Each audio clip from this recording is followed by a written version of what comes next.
والسلام على رسول الله صلى الله عليه وسلم وعلى آله وأصحابه أجمعين. أما بعد، فأوصيكم بنفسي بتقوى الله عز وجل، واعلموا أن التقوى سبب من أسباب دخول الجنة ونجاة من النار. اللهم علمنا ما ينفعنا وانفعنا بما علمتنا وزدنا علما نافعا، والحمد لله على كل حال. أيتيبوا الله يتندسيبوا نمتين مجفو matalimu bukende bwonna. So Allah subhanahu wa ta'ala asiriyeni miridu kumbaka Muhammadin sallallahu alayhi wa sallam. Mwalimu yagamba nti هذه جملة من أخطاء التي يقع فيها بعض الصائمين والصائمات في شهر رمضان راجعين من الله. Agamati zino kunsobi abasibi abamu ku basibi ne bagwamu mu Ramadan. Zisaana okubeera nga tuzetegereza. Yeete ensonga 40 40 ye nga sheikh kubanga baatuula abamanyi abawerako ne bawandiika ensonga zino 40. Mu nsonga gye bakulembeza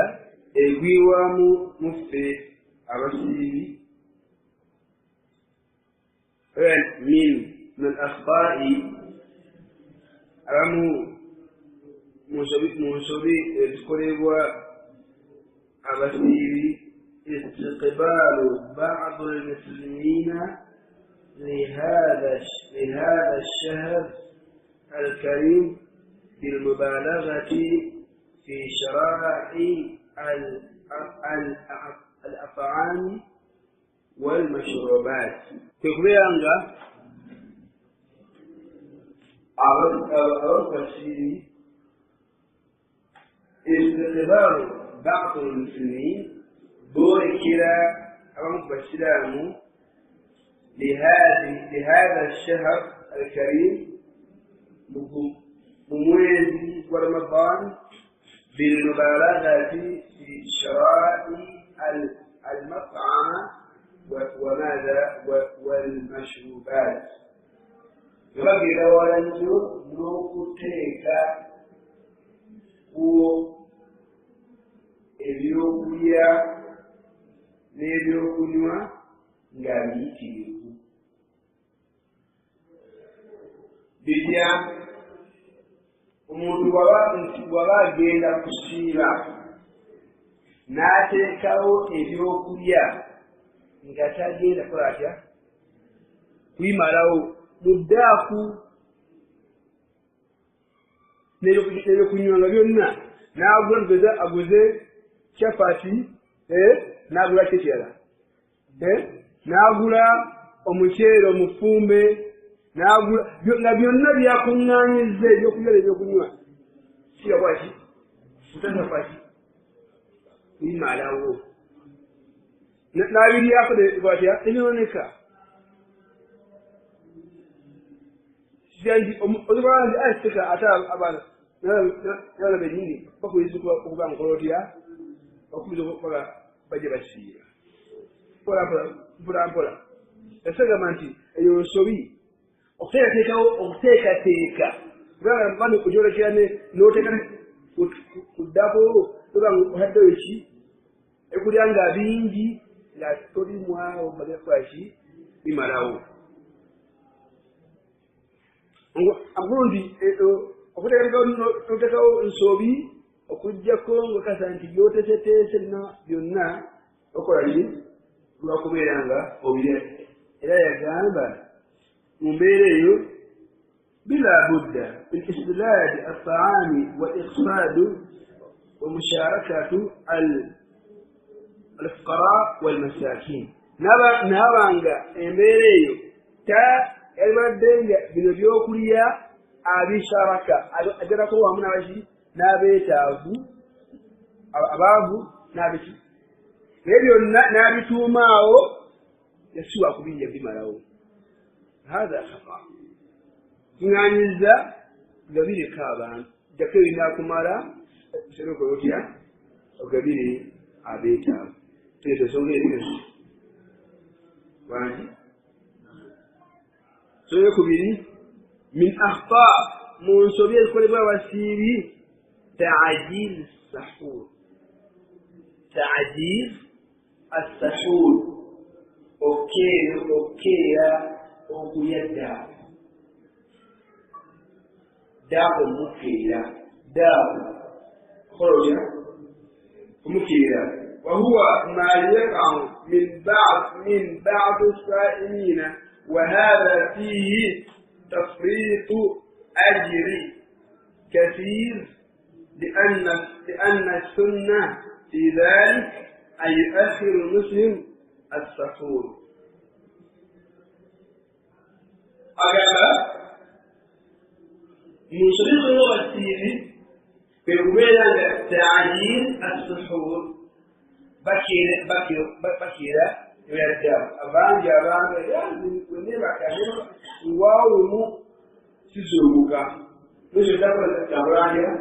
يدارو سام كاغا ووسم سام يزوجا وناميا صاحكم سام يدا إنسوري روكا ما تنسوري لما تنسوري وهو ما يقع من بعض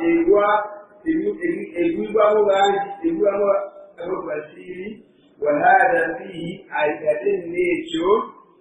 مشو تفريق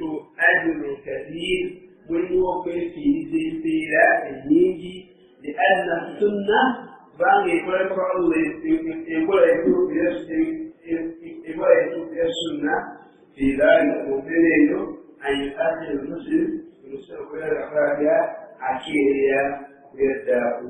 يدفع بالأجل سوف ينبع أطول الفيرة المتتب إذن فالله الأخراجية ليأتيك تيكا يسمساكو ناقام باتنتي تسحروا ويدعو تسحر ماذا بركة وشو إن تسحري بركة دعو المسلم الفيرة ما يزال أمتي بخير ثم يعملون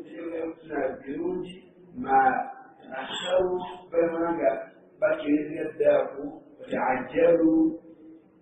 لبعض الزوجي فتاني لكن مروكيا دعوا أو بمسلم الله أعلم مروكيا فتاني زوكا يروي وفرد سبحان الله ورسوله السنة الزوجي يقوم بمسيري دابا برايا الكيرا situtu berjalan di dalam dia berhubung dan berhiwati kepada Allah sebagai kemudian bersila bayu ilman dia kenapa dia kena salah itu musuh من أخطاء مسلمين كل وسيلة أن بعض الصائمين لا يبيت نية للصيام فإذا علم الصائم بدخول شهر رمضان وجب عليه تبييت نيته للصيام فقد ورد عن النبي صلى الله عليه وسلم من لم يبيت نية الصيام من الليل فلا صيام له. الله أكبر. إن شبيه يبوا أمك بسيري la yubitu niyya obwana tosudana niyya ya kusiiba omuntu okwebaka tosudana niyya ya kusiiba nsobi lwaki nsobi فإذا علم سنغومانيا سنغومسيامانيا بدخول شهر رمضان رمضان يفضيتيا إيجد وجب عليه سنككتكو تبيت نيته بالصيام وكسوة للنية يكسب واشي نبي واحد من الله نبي صلى الله عليه وسلم من لم يبيت صيامي ينا أحسن النية يا كسيبا من الليل دي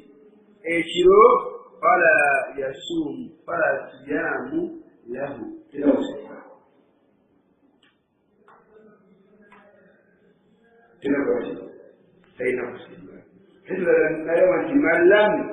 من لم يبيت من لم يبيت صيام قبل طلوع الفجر فلا صيام له يوين من لم يبيت أو يبيت صيام قبل طلوع الفجر فلا صيام له يوين أتسلس النية يا مصيبة قبل طلوع الفجر بفم ما يقصال ينا عليك النية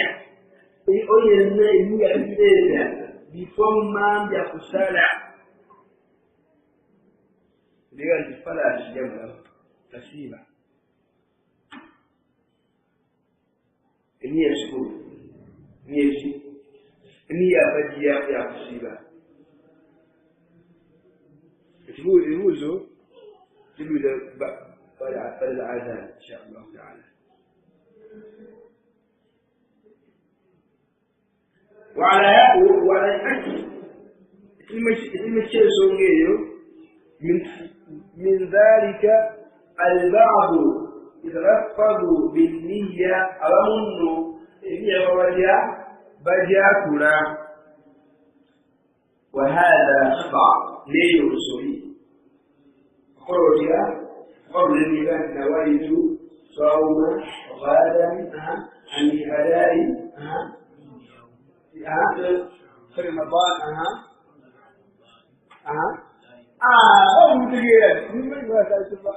الله يسعدك أوامو بدتي ني ورجع بجا تمشي نيغامو سغمان ليوشي ليوشي بل يكفي شكماليلا أن يبيت نيته وكذب النية في نفسه مشي متنبو قال الشيخ الكلالي ابن تيمية شمس يغامبا رحمه الله والتكلم بالنية ليس واجب وقاتل النية نوجة لهم بغامبو تشاهد تشاوتك بإجماع المسلمين فمن الإسلام كنا بغامبا فعام المسلمين إنما يصومون بالنية وصوم صحيح للناس أسيبا أنا أشير النية جاوي سبابي كتوفو سونيو الشيخ أبلانجي نمبر 7 إبادة تلابانجي نية مش أبانتو بانجي أباسيبي تيباتا وسلسل يا أفاجي أتم وتجد كما ضل وتجد ينجي دنوس ويبكى فإن يا أفاجي يا كسيبة وهذا خطأ يوسوبي يقول نقصه بالدجاج من تشي ونقوله فروجيا فلا شيء له ويو فإن كسيبة حكم إذن أشياء مشيا عالية وبتريا أنسى يدفنا ما شاء الله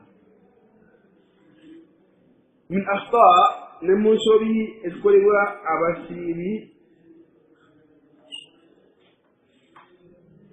تعمد شراب أثناء آذان الفجر يمشي مرة يبدأ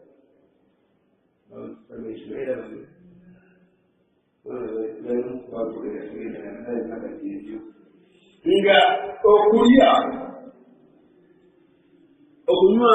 asnai adhani umazile uyo umazile wani oluzino oluzaawo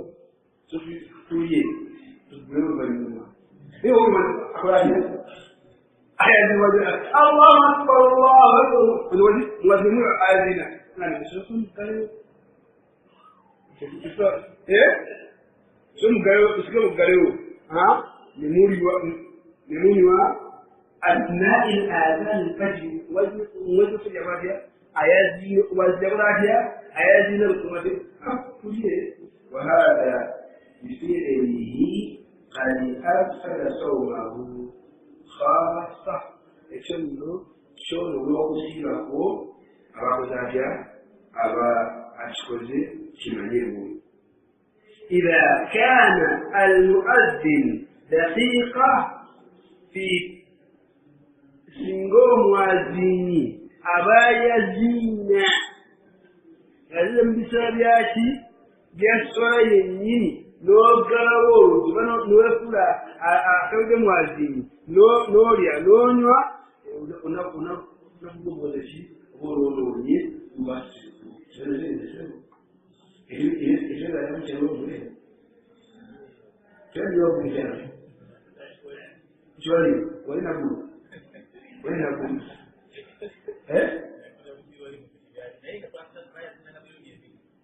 aje ishara tunani ndameka bizno wazina urusoko ofeza banti bambuliri kwazo tezera bantu sebelezi etuze urusoka urimo kwashika kulia bali okwazina okuberide kuliadaku خطأ انتوبي بدي يتا okweki ebide kuya ruwaji kutawani abantu kweda numa abakaba bebate sebayomba abazibu bali bazibayida ikibanga isura boro disa bagalo utakuwaza ale mu nyumba kada ate bugwa kuyeki abugo bude asunna kwa jina ligandi idha sami'tu muliya bilal murabah gayazina kusiba muyanga akuru muliye hatta yasma tusamnawiya billahi bin maktum iyazna bukete fakin mbebeja kazi leo idlal katika leo nje asunna kwa ajili sisi tukubabidi byonna matali bide tiji munakuwaza abantu nsori nayo tusigaseko yosho okuyangu gemerede gobajabakia ayazina twafajiri onatobo banga uronona urubini الإسلام الشيخ ابن تيمية قال الشيخ ابن تيمية رحمه الله تعالى قال الآذان من صلاة الفجر ووازنا وصلاة الصبح أما أن يكون بعد طلوع الفجر وسوف يكون برواكي ما يكسر أو قبل الرواكي سبل فإن كان ما بعد طلوع الفجر بكبا كبادروا واجبه بعد طلوع الفجر التي مما يزال لباجنا فإنه يجب على المسلم أن يمسك شكتكم السلام أجل مسكتي يجيز في الوكلية بمجرد سماع الآذان ومن يقوى تقوية ومعلمه لأن النبي صلى الله عليه وسلم ورد يقام صلى الله عليه وسلم يقول بيجامع إن البلال لجنا بلال يؤذن بالليل الذي أيزين كيلو فكلوا واشربوا منيه حتى تسمعوا آذان ابن أم المكتوم فإنه لا يؤذن حتى يطلع الفجر يلي جوشي kitugambye kiranga okwazina okwekusooka akola atya okwokubiri kolotya tusiba ebyokulya okolotya osiibe fain kunta ta'lam singa omuntu amanya anna hadha almu'adhin la yu'adhin illa idha la yu'adhin تازين إلا إذا تطلع الفجر جازين نجيب الإمام يقول لها إمام يشاهد يقال خمس بمجرد آذانه لكراه ركب الخوشي ومعزين أباني نصوبي وكليا وكليا وكليا ومجرد وجازين كل من يقصد بسفر Imam Bikolelia, Islandi, Wajakaria, Maziaziki, Rocho, Yoke Rumuzi, Korotia, Wele Masu Siva, Wazidukia, Wakira. Number 10, 11 of the Indian Bayo, Sudakote. من أخطاء الممكن سبيل قريبا أبشيري عدم إمساك من لم يعلم بدخول شهر رمضان كأن يكون سافرا أو نائما أو غير ذلك من الأسباب التي تحول بينه وبين معرفة دخول الشهر وهذا خطأ منه فينبغي على المسلمين متى علم بدخول الشهر أن يمسك بقية يومه لما ورد عن سملة بن الوقيع رضي الله عنه قال النبي صلى الله عليه وسلم قال بعث رجلا ينادي في الناس يوم عاشوراء إن من أكل فليتمه أو فليصم ومن لم يأكل فلا يأكل. إنه سبيه كله. أقام الشيخ موسوعة كل بواسيري أمام بواسيري على الإنسان أو تنزيزا من لم يعلم أو تنزيزا كل غالبات نجوم رمضان بدخول شهر رمضان يقول لي في يجي يقول لي تقوليا أنا شهر رمضان فتجد كل كأن يكون مسافرا هو مسافر فليسافر تاملا تقبل جديد المرض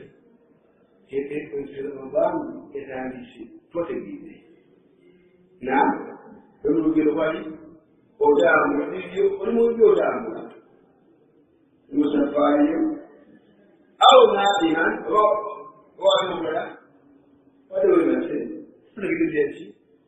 بريء الغالي وذي يدوسه أو غير ذلك من أسباب التي تقول بينهم وبين يمنع عنده بيع أو كتياو إذا سووا حكمان يعمل kuyingiti ebira yonna imasafari okakwebaka ombera yonna eyinza okubeera okuti waffe tubanga tugereze kyekusiiba watandise kyagamba nti oyo koyasoma ategedde nsobi y'okulya awategeredde gwabalekera ebyokulya gwe bakikyuliko bwangidde kusiba kwatandise gwe mukulya subhanallah ekiraba okulya nze mukamwa okite osibe kibibali esigaddeyo lwaki wahadith mughalla ne muhammad isma sahaba eyamani isma sahaba rajulan yunadi fi nas akula abantu yawma ashura nabulwani la ashura atali wabateeka ashura akyali waki akyali wabateeka yagamba abantu bagamba abantu nti inna man akala omuntu abadde akoze ki abadde alidde olwa ashura falyatimmu ajuze okusiiba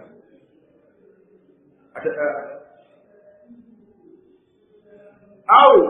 fayasimu obakola atya oba akire man lam yakul nabadde tannalya fala yakul talya abadde alidde akola atya akomaawo asiibe ajuze abadde